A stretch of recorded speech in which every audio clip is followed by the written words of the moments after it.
মৌলানা মিজানুর রহমান আজহারি তাকে দেশ থেকে তাড়িয়ে দিয়েছিল, 5 বছর আসতে পারে নাই, কত কম। আর আমাদের ওস্তাদ মৌলানা লুৎফর রহমান বলেছিল যে মিজান চলে গেছে, মিজান আসবে, বীরের বেশে আসবে, মিজানকে ফুলের মালা নিয়ে মানুষ তাকে আগতম আর স্বাগতম জানাইয়ে আনবে। ঠিক মৌলানা লুৎফর রহমান দুনিয়ার থেকে বিদায় হয়ে গেছে, তিনার কথা সত্য হতে চলেছে।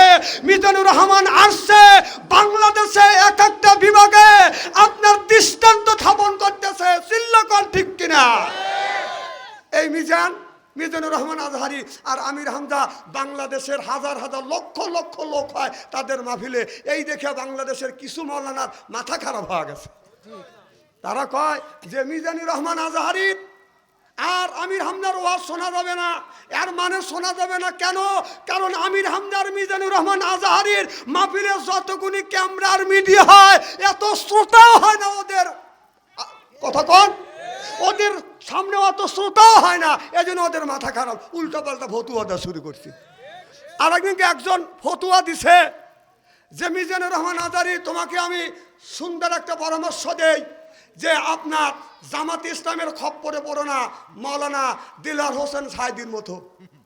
উনি সুন্দর পরিবেশন করে কি সুন্দর দিতেছে, কি সুন্দর ফতুয়া দিয়ে দিল, কিন্তু ওনার মনে নাই আল্লাহ বলছে সে তোমার জান আর মালের বিনিময়ে, ইন্নাল্লাহ হাসতারা মিনাল মুমিনিনা আনফুসাহুম ওয়া আমওয়ালাহুম বিআন্না লাহুমুল জান্নাহ। আল্লাহ বলেছে তোমাদের জান আর মালের বিনিময়ে আমার জান্নাতটা ক্রয় করে নাও, সুবহানাল্লাহ জোরে কয়।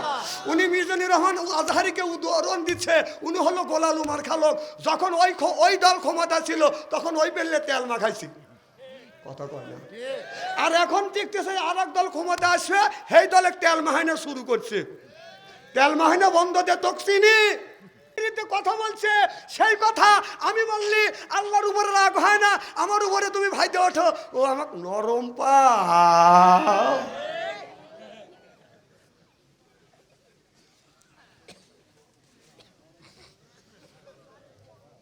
এদিক তাকান, কি খুব কি খারাপ লাগতেছে। নারাত তাকবীর, আল কোরআনের আলো আমার ভাইরা, আমার ওদিকে যেতে চাই না। আল্লাহ বললেন ওয়াসিকা মানে হাকা, অর্থাৎ ধাক্কা মারতে মারতে জাহান্নামে নিয়ে যাবে, কথা বুঝতেছেন না?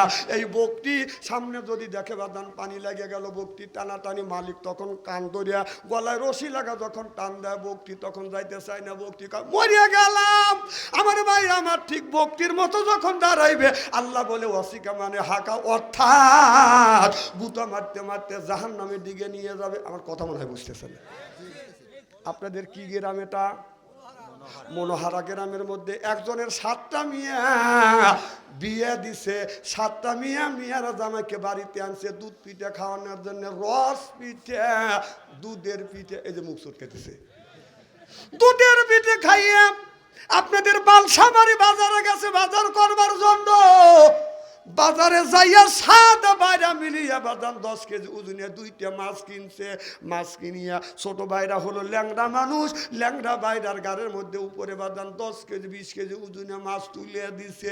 এদিকে মানুষ হলো ল্যাংড়া, তারপর হলো বাদাম 20 কেজি ওজনে মাছ। বড় 6 বাইরার সাথে বাদাম হাঁটতে পারে না, পিছ পড়ে গেছে। পিছন থেকে ল্যাংড়া মানুষ জুকুর পাড়তে পারতে আসতে আছে। এদিকে 7টা বোন এক জায়গা দাঁড়া আছে, বড় 6 বোন ছোট বোনকে দিক দেয়, আমার স্বামী ভালো, কত সুন্দর করে হাঁটে আসছে, রেপ রাইট, তোমার স্বামী ল্যাংড়া পিছ পড়ে গেছে, পিছন থেকে জুকুর পাড়তে আসতেছে। ছোট বোন দুর্বল হয় না, ছোট বোন বলে আমার স্বামী জুকুর পাড়তেছে না, আমার স্বামী পিছন থেকে তোমাদের 6 জনের স্বামীকে গুঁতো মারতে নিয়ে আসতেছে।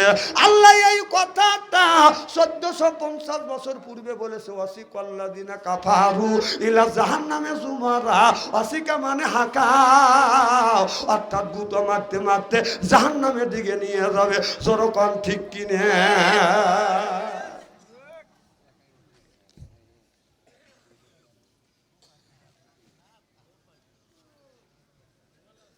হ্যাঁ গম পারো না গম পারো, ওনার ভাবে 600 বক্তা লিয়েছি, যা কইবে তাই শুনবো আমি নাকি, তাই মার হবে একটু জোরকন, পাম দিও না, আমি ওগুনি বুঝি।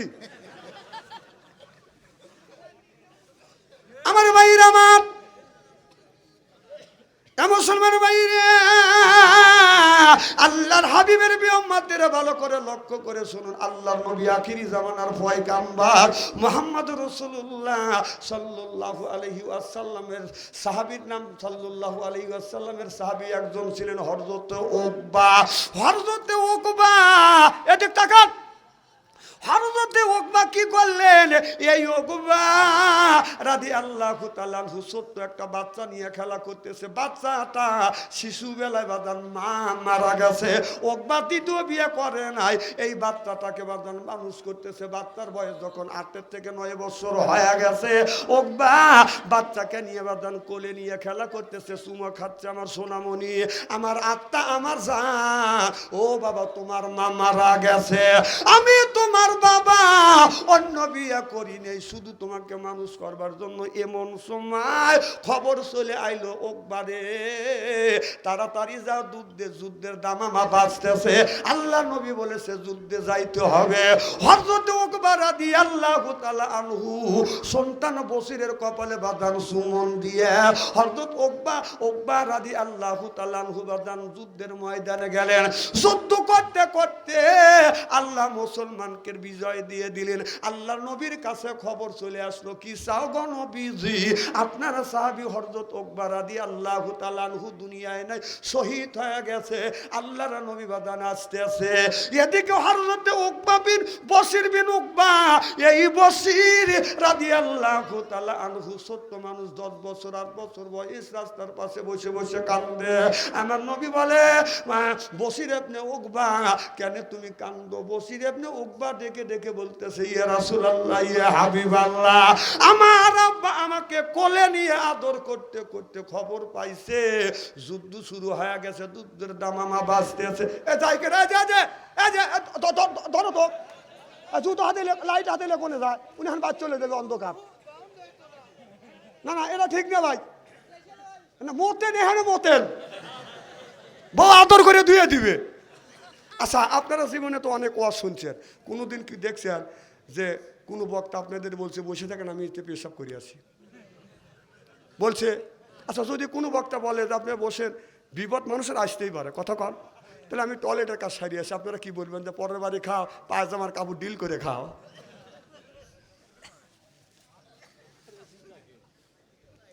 না না, কথা কি অবাস্তব বলতেছে নাকি? সব আমি যুক্তিতে পয়েন্টে পয়েন্টে ওয়াজ করি। মার হবা একটু জোরে কর, আমার জোরে কর, মার হবা। আমার ভাইয়ের, আমার আল্লাহর নবী বলে, বশির বলি, ইয়া রাসূলুল্লাহ, আমার আব্বা যুদ্ধের ময়দানে যা শহীদ হয়ে গেছে, আমি শুনছি আমার আব্বা শহীদ হয়ে গেছে। আল্লাহ নবী গো, সন্ধ্যার সময় আমার মাও নাই, আমার আব্বা সন্ধ্যার সময় আমাকে কোলে করে নিয়ে আমাকে কোলে নিয়ে খাবার গুনি তুলে দিছে। এরপরে বিছানায় যখন ঘুমাইতে গেছি, আমার আব্বার গলা ধরে আমি ঘুমাইছি, আমার মার কথা আমাকে মনে পড়তে দেয় না। ইয়া রাসূলুল্লাহ, ইয়া হাবিবাল্লাহ, ও নবীজি, আমার মাও নাই, বাবাও মারা গেছে, আমার তো কেউ নাই, আমি কার কাছে যাব? এই বলে আমার নবী কাছে যখন কাঁদতেছে, আমার নবী জৌরা যাইয়া সন্তানটাকে বাদান কোলে নিছে, দুইটা গালে চুমা দিছে। হযরত বশির রাদিয়াল্লাহু তাআলা আনহু বলতেছে, ইয়া রাসূলুল্লাহ, ইয়া হাবিবাল্লাহ, আপনি আমার জন্য কি করবেন? আমার নবী বলে, রে বশির ইবনে উকবা, তোমার বাবা মারা গেছে, মা মারা গেছে, তাতে কি হয়েছে? আজকের থেকে আমি নবী তোমার বাবা হয়ে গেলাম। সিল্লাকান আল্লাহু আকবার। এই জন্য নবী বলেছে, ইয়তিম দেখিলে তোমরা হাত বুলাইয়া দিও, ইয়তিম দেখিলে তোমরা মিষ্টি কথা কইও, ইয়তিম দেখিলে মাথায় হাত বুলাইয়া দিও। আমার নবী ইয়তিম ছিলেন, মাতৃতে পিতা হারাইলেন, জন্মের পরেই আমার নবী ইয়তিম হইলেন। ইয়তিম দেখিলে তোমরা মিষ্টি কথা কইও, ইয়তিম দেখিলে মাথায় হাত বুলাইয়া দিও। সিল্লাকান আল্লাহু আকবার। আমার ভাইরা, আমার তাহলে এই দিন প্রতিষ্ঠিত করবার জন্য সাহাবীরা নিজের সন্তানের ভবিষ্যতের চিন্তা করে নাই। তারা বলেছে, ইসলাম যদি বিজয় হয় আমার সন্তানের কোনো অসুবিধা হবে না। সিল্লাকান আল্লাহু আকবার। এই যে মাওলানা মিজানুর রহমান আজহারি তাকে দেশ থেকে তাড়িয়ে দিয়েছিল, 5 বছর আসতে পারে নাই, কত কম। আর আমাদের ওস্তাদ মাওলানা লুৎফর রহমান বলেছিল যে মিজান চলে গেছে, মিজান আসবে, বীরের বেশে আসবে, মিজানকে ফুলের মালা নিয়ে মানুষ তাকে আগতম আর স্বাগতম জানাইয়ে আনবে।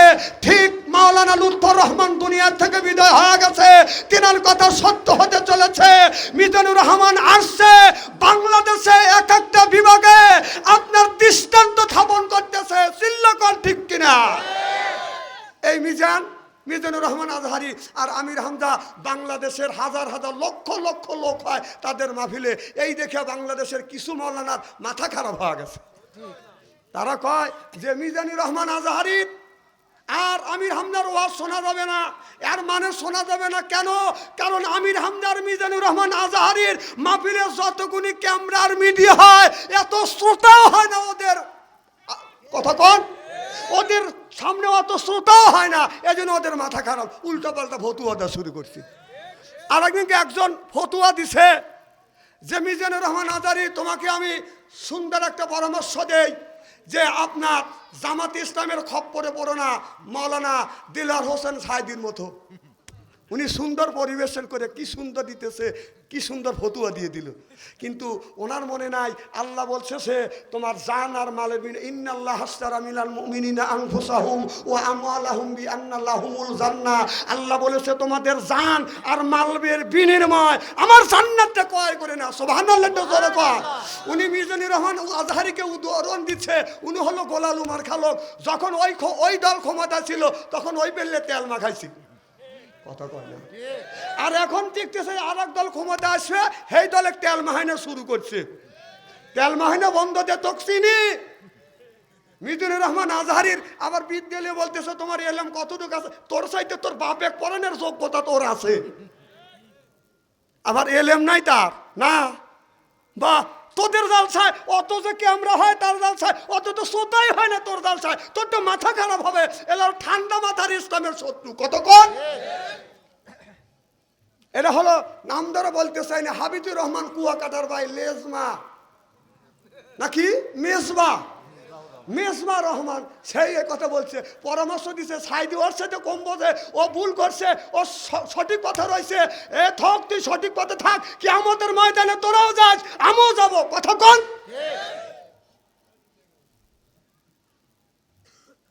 তাহলে কোরআনের দিন প্রতিষ্ঠিত করবার জন্য ওই জামানার মধ্যে এমন একটা সময় গেছে 16 বছরের মধ্যে যে আলেম ততরা খায় নাই, জরিমানা দেয় নাই, মার খায় নাই, জেল খাটে নাই, জরিমানা দেয় নাই, ও আলেমের জাতি নিয়ে কথা কয় না।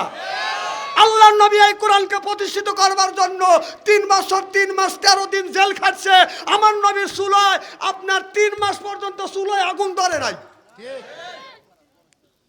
বাহ, নবীর চাইতেও তুমি বড় মাওলানা হয়ে গেছো, তুমি উপদেশ দিবার লাগাইছো।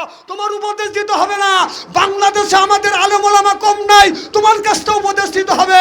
মাওলানা আপনার মাওলানা সেই কি ওর নাম যে কি, না আমির হামজা তো আছেই, সে হলো বাংলার ভাগ, মারহাবাদ্য জোরকর। আর সিংহ পুরুষ মাওলানা মামুনুল হক, আপনার সাকাত হোসেন রাজি, এরা সব এই পদে আলো। তাদের চাইতেও তুমি বেশি বোঝো, মানে দালালি করা কম করে করো। যেদিন দালালি করতে করতে ধরা খাওয়া যাবে, বাংলাদেশে থাকার জায়গা পাবে না।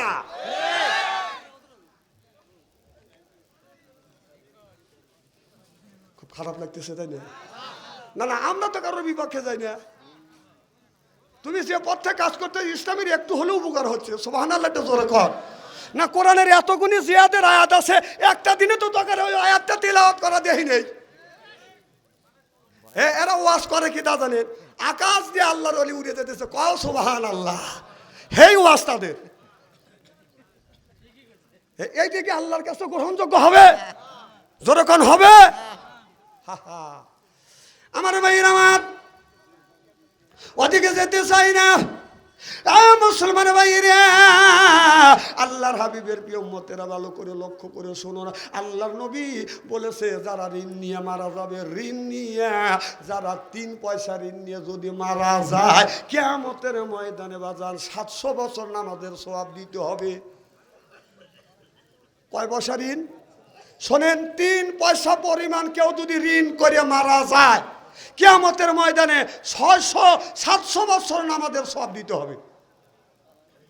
হ্যাঁ, এই যে লক্ষ লক্ষ টাকা ঋণ নিয়ে যে মরে গেছাও, যা যা কবরস্থানে এইরকম করে থাকো, তো ওই ঋণের টাকা দিয়ে যাবে কে? এই মানুষের বাজা বাজাতে খাইছে ওই কিনা ওকরা চাউল বাল দিবে। শোনেন, ঢাকায় একটা লোক মারা গেছে, এখন ওই লোকটা নামাজ পড়ে নাই, মোল্লার আর জানাজা পড়াবে না। বলতেছে এই লোকটা তো দুনিয়ার রাখা যাবে না, উপরে একটা ব্যবস্থা করেন। তো মোল্লারা ফতুয়া দিল যে এদের জরিমানা করা হোক। কি জরিমানা? কি করে? কাফফারা ধরে, যে কাফফারা ধরো, যে জীবনে নামাজ পড়ে নাই, হিসাব করে দেখে যে 6 লক্ষ টাকা। কয় লক্ষ টাকা? মানে 6 লক্ষ টাকা কাফফারা হচ্ছে, দেও জানাজা নামাজ পড়াবো। তখন আর এক ছেলে উঠে বলতেছে, ওই পূবেও মসজিদ পশ্চিমে মসজিদ, হালার বেটা হালাই নামাজ পড়ে নাই, কাফফারা আমরা দেবো নাকি? আমার কথা কি বুঝতেছে? তখন ওই মরে গেলে যখন 6 লক্ষ টাকা কাফফারা ধরবে, তখন বলবে যে পূবেও ছিল মসজিদ, পশ্চিমে মসজিদ ছিল, উত্তরে মসজিদ ছিল, দক্ষিণে মসজিদ ছিল, হালার বেটা হালাই নামাজ পড়ে নাই, জরিমানা আমরা দেবো নাকি? মরে নাও, ঋণ লে মরে দেবে, কিয়ামতের ময়দানে খবর আছে।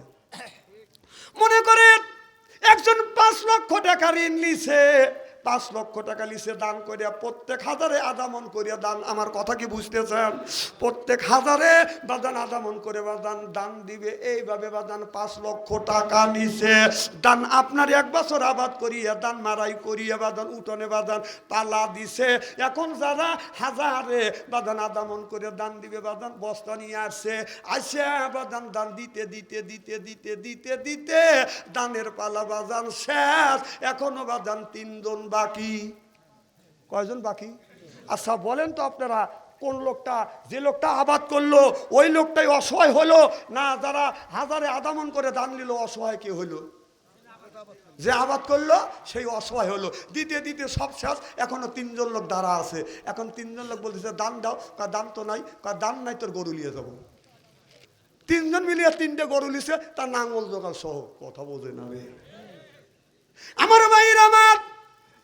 মনে করেন কাল কিয়ামতের ময়দানে আপনি ঋণ লিয়া বাদান মারা গেছেন, প্রত্যেক 3 পয়সার বিনিময়ে আপনার 700 বছরের নামাজের সওয়াব আপনি দিয়ে দিলেন। আপনি 4000 বছর এই জমিনে বাদান বাইসে আছেন, আপনি 5 কোটি টাকা বাদান মানুষের কাছ থেকে ঋণ লিছেন, শোধ করেন নাই। আপনার দিতে দিতে নামাজ দিতে দিতে দিতে দিতে এখনো 3 জন দোকানদার বাদান বসে আছে, এটা শোধ হয় নাই। আপনার নামাজগুনি বাদান শেষ হয়ে গেছে। আপনার চাউলের দোকানদার সেও বাদান পাবে, আপনার তেলের দোকানদার সেও পাবে, কাঁচামালের আপনার কাঁচামালের সদাই আনছেন সেও পাবে। তখন কি করবে?